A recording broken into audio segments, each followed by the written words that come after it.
It began as nothing more than a mud-brick settlement of outlaws, runaway slaves, and shepherds clinging to 7 rugged hills along the Tiber River.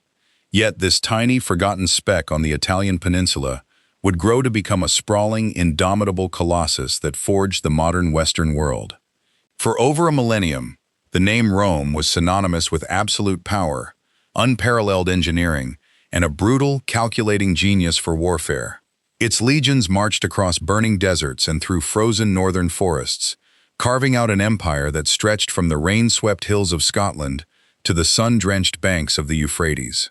It is a breathtaking saga of legendary heroes, mad emperors, brilliant generals, and epic betrayals that still echoes through our laws, our language, and our architecture today. Brace yourselves as we journey into the past to uncover the complete, epic history of Rome, the mythic birth, and the 7 kings. Long before marble palaces, Rome began in blood and myth. Legend says twin brothers Romulus and Remus, abandoned to die, were miraculously nursed by a wild wolf. When a bitter dispute erupted over where to build their new city, Romulus killed his brother, naming the muddy settlement after himself in 753 BC. To survive, this outpost of outcasts abducted neighboring Sabine women, cementing a legacy of ruthless pragmatism. For 2.5 centuries, 7 legendary kings ruled Rome, establishing religious rites and constructing the Roman Forum, until the tyranny of Tarquin the Proud drove the people to open rebellion. Birth of the Republic and the conflict of the orders. In 509 BC, the Romans banished their tyrant king and swore never to let one man rule again. In place of a monarchy, they forged the Republic, governed by elected consuls and an aristocratic senate.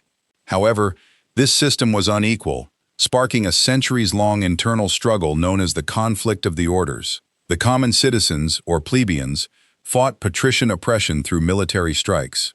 Through solidarity, they forced the creation of tribunes, powerful protectors armed with the legal right to veto any aristocratic law.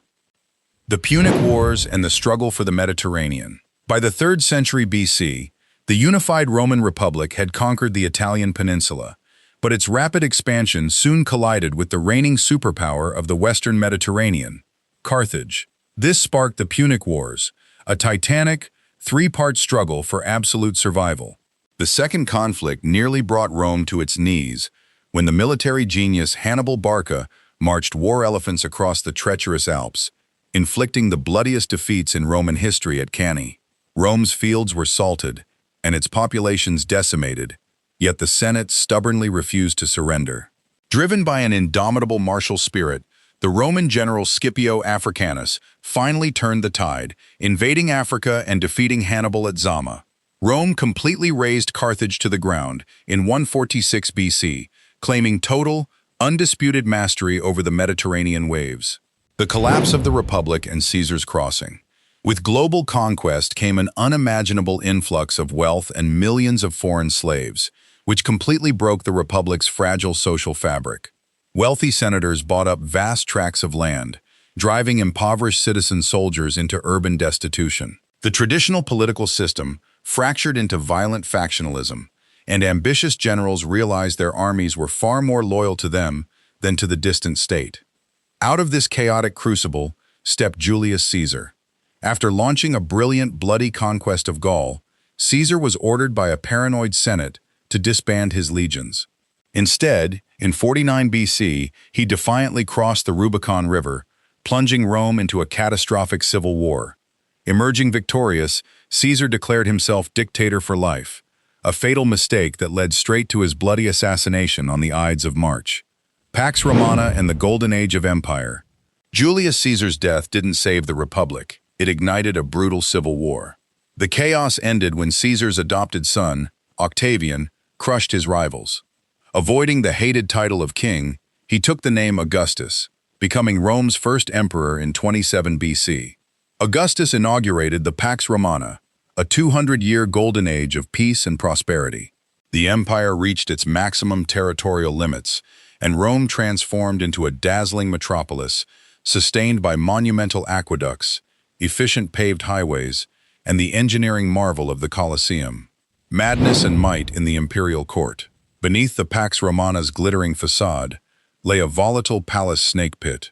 Lacking clear rules for succession, Rome spiraled into paranoia and tyranny. The Julio-Claudian dynasty witnessed Caligula, who nearly made his horse a consul, and Nero, who executed his own mother. Yet, robust bureaucracy and legendary rulers, like the Stoic philosopher King Marcus Aurelius, kept the empire anchored. The crisis of the 3rd century. The Golden Age shattered into 1,000,000 pieces in 235 AD, plunging the Roman world into 50 years of unmitigated chaos, known as the crisis of the 3rd century. The empire was battered by a perfect storm of civil war, economic collapse, devastating plagues, and massive barbarian invasions. The imperial crown became a deadly curse as dozens of barracks emperors were rapidly hoisted onto the throne by their legions, only to be murdered by those same troops weeks later. The empire actually fractured into 3 separate warring states, and the glorious city of Rome seemed completely doomed to collapse. The world was saved from total oblivion by Diocletian, a fierce, pragmatic general who seized power in 284 AD. Diocletian radically restructured the state, dividing the massive empire into a more manageable system of 4 co-rulers. The rise of Christianity and a new capital. As the empire transformed to survive, a radical cultural revolution was quietly taking place from within.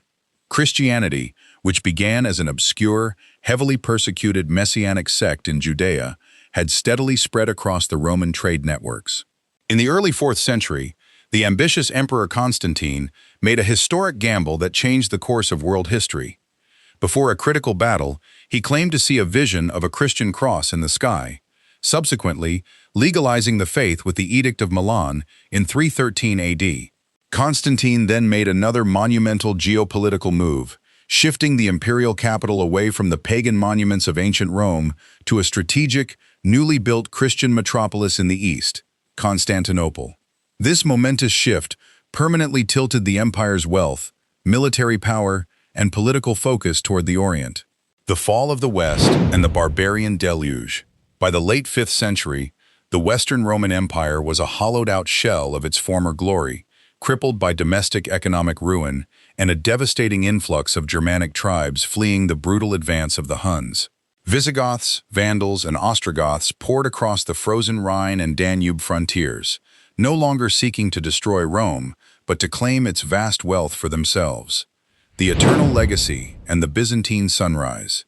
While the western half of the empire collapsed into the fractured, war-torn landscape of the Dark Ages, the story of Rome was far from finished. The Eastern Roman Empire, which modern historians call the Byzantine Empire, survived the barbarian deluge and flourished for another full millennium. Rome's physical empire eventually vanished from the map, but its cultural blueprint remains entirely immortal.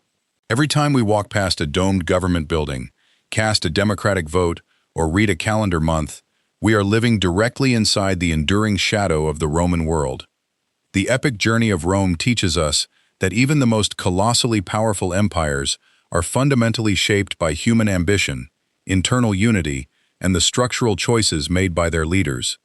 From a muddy collection of hillside huts to a magnificent world empire, Rome's dramatic rise and tragic fall remains history's ultimate cautionary tale. The legions have long since marched into the dust, but the lessons they left behind are more relevant today than ever before. Make sure to slam that subscribe button, smash the like icon, and drop a comment below, and thanks for watching.